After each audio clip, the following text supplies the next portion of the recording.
Une des choses principales qui différencie l'être humain de l'animal, c'est cette capacité extraordinaire qu'il a, la parole, la communication.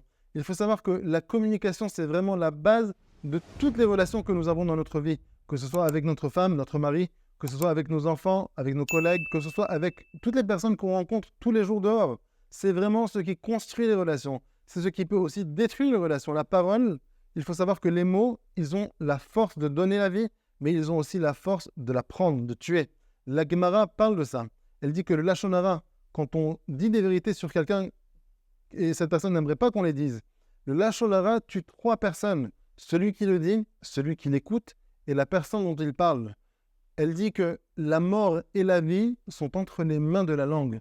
C'est ce qui est marqué dans le traité de Arachin. Et donc, les mots ont vraiment une puissance extraordinaire pour faire différentes choses. Et tout dépend de l'intention que nous avons. Dans le couple, il faut savoir que la communication en hébreu, c'est la tikshoret.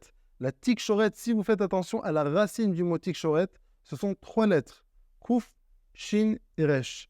Et ça crée le mot kesher. La racine de la communication, c'est le kesher, c'est le lien. Soit elle va créer un lien, soit elle va détruire un lien. Soit on va se rapprocher et s'unir à une personne, à un ami, à notre conjoint, soit on va s'éloigner d'eux.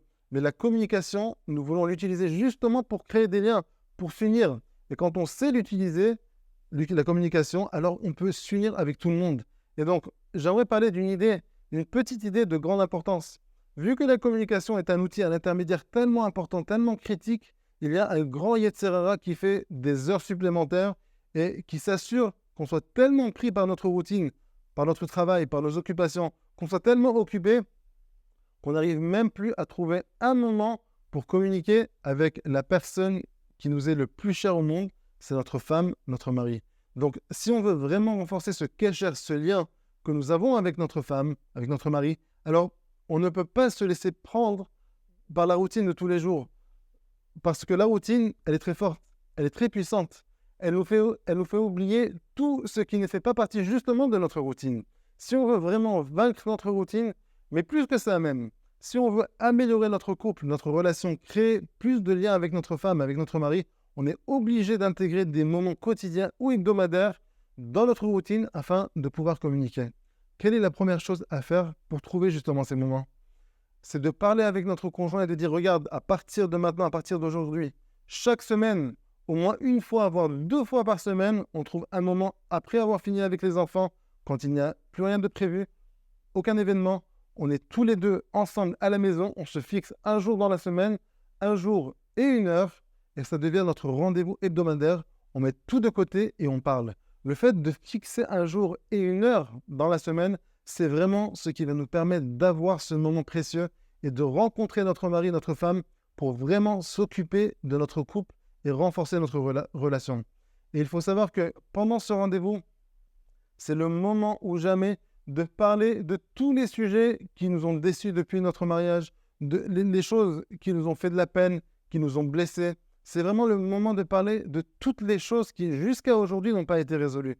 C'est une vraie opportunité pour le couple de communiquer, de se rapprocher, de parler des plaies qu'on n'a pas réussi à soigner dans le passé pour une relation renforcée à partir d'aujourd'hui. Donc, l'idée du jour, c'est de fixer un rendez-vous avec son conjoint. Parce que dans la vie, chaque chose qu'on fixe, quand on accorde un moment précis à quelque chose, automatiquement, il devient important à nos yeux. Quand on a un entretien d'embauche, on fixe un rendez-vous, un jour et une heure. Quand on planifie un voyage, on détermine d'abord les dates, les horaires. Pareil, quelque chose d'important, ou si on veut donner ou rajouter même plus d'importance à quelque chose, on lui fixe une date, un jour et une heure. Et pareil dans notre couple. Le couple, c'est la chose la plus importante de notre vie, c'est la fondation de notre famille, c'est la fondation de tout ce qu'on arrivera à réussir en dehors de chez nous. Et pour que notre couple réussisse, on est obligé de le maintenir et de le renforcer avec cet outil puissant qu'est la communication. Si on ne fixe pas un moment, on ne le trouvera jamais.